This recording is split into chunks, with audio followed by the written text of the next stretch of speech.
What's going on, guys? Let's do our recap for today. Now, jumping on the higher time frame, I like to look at the 30-minute and just kind of see what occurred. Now, yesterday we knew that we were looking for a bullish continuation based off market structure and what the previous day did. And we got that, but we unfortunately got taken out break even on this guy and missed out on the trade, but that's okay. So the day ended up as a green day. So we know we can summarize a bullish bias until something breaks, right? Either we failure swing previous day high to put in a failure swing so that we can come lower, or we're going to sweep previous day high and reject and come back into the range, giving us a daily sweep to come back. And then the following day, which is Wednesday, would be a bigger possible red move, right? So we can kind of see some ideas playing out, and we have bigger red news, red folder tomorrow for Wednesday. So we can either stay in this range, but we mostly want to see a sweep of this level, right? But we can kind of gauge what's occurring. So we have 8:30 news today. This is 7 a.m. As I was watching this, I was thinking, if we take previous day high now and we end up here somewhere, I will more than likely be bearish and look for a short back to the hold flip zone or to sweep London low. If we failure swing previous day high and come back in the range, I want to see where we are at in relation to the news or the open, and then we can possibly take a long play back up to take previous day high, and that's our trade, right? So we can get our setup from the higher time frame, and then we can jump to our entry time frame from there. And as we can see, we're on the 3-minute time frame. So these boxes that pop up, I call them proximity boxes, and when price expands in the direction I know that I want to be in or around these proximity boxes to ride the expansion.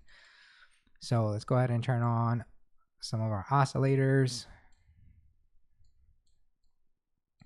And like I said, this is 7:30, so we can play price forward, and we see that we start coming down. So this is a potential short opportunity because we failure swinged previous day high, putting in bearish high time frame swing formations on our high time frame candles, and we know that we can now target London low, right? And it's quite possible that we could still reach to previous day EQ as well. So that's not out the cards, but I would take the majority of my trade out at London low and possibly leave a runner. However, news still has not occurred yet. It's 8 o'clock and it already is dumping. So that gives me the idea already that I missed a short opportunity, and I'm going to wait for 8:30 news to play out. And if we end up lower by the open, then that gives me my confirmation that I want to target previous day high to get our daily sweep in there and have a possible red day, which can set us up for a big move tomorrow, like I finished saying previously. So we're breaking back under our proximity boxes. We're breaking under the hold flip zone. So we know that we can at least more than likely make it to our silver lining level down here, which aligns with taking out London low, right? And we can see our oscillators are converging at the bottom. So if we do push a little lower, we can already see the makings of a bullish environment. So let's go ahead and forward. So let's stop here. This is 8:09. This is 8:30 news. Kind of a whipsaw. Did not do anything, and I stayed out. So because news didn't do much, I was waiting for the open. So let's keep pushing it forward. It starts pushing up. Lots of this is basically bearish displacement down. So we left some PD arrays up here. We want to see if we reject from here or start pushing up. And as you can see at the open, we failure swing the high and immediately rejected. And that's the story, right? It's a bearish high time frame story. We got bearish high time frame sweeps. We're expecting that move lower, but like I said, I'm waiting for a long at this point to see what we do, or I'm just not engaging because we're so close to previous day high. It's either it comes back down and I take a long, or this is just going to be a non-trading day for me. It's not ideal. So right here, we can see that we swept London low. We're starting to slow down. We miss our silver lining level by a couple ticks, but we're starting to put in our bullish high time frame sweeps in. Nice bullish wicks on the high time frame candles. Nice displacement candle back up into the range. However, we're not entering in just yet. Our oscillators are telling the story, and we're getting bullish volume in. So we're getting a lot of our check marks on our confluences, but we're not engaging just yet. So right here on this candle is a perfect entry candle for me. This is where I entered. This is a displacement candle in my direction, breaking through the hold flip zone. So this zone needs to either hold or get flipped for it to go to the higher zone. So if it displaces through, I already know this zone is now in play. We have previous day high still up there that has not been taken, and we have previous points of liquidity on the way to take that out.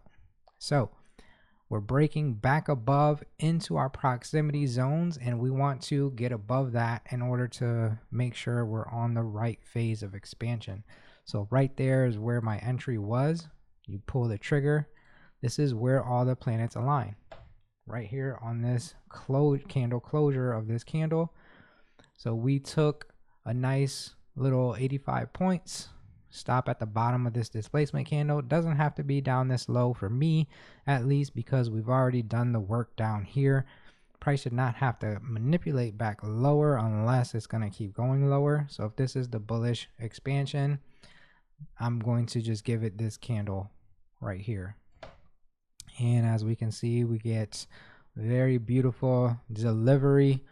We get our bullish wick box here. However, we're already in play. We don't have to wait up here because now, if you didn't catch this entry, you're just out. You're not chasing this move, right? It's too close to terminus. There's not enough room there for you to engage, because you're going to be chasing the move at that point and then face a bigger pullback. That is the terminus. That's the target. Previous day high.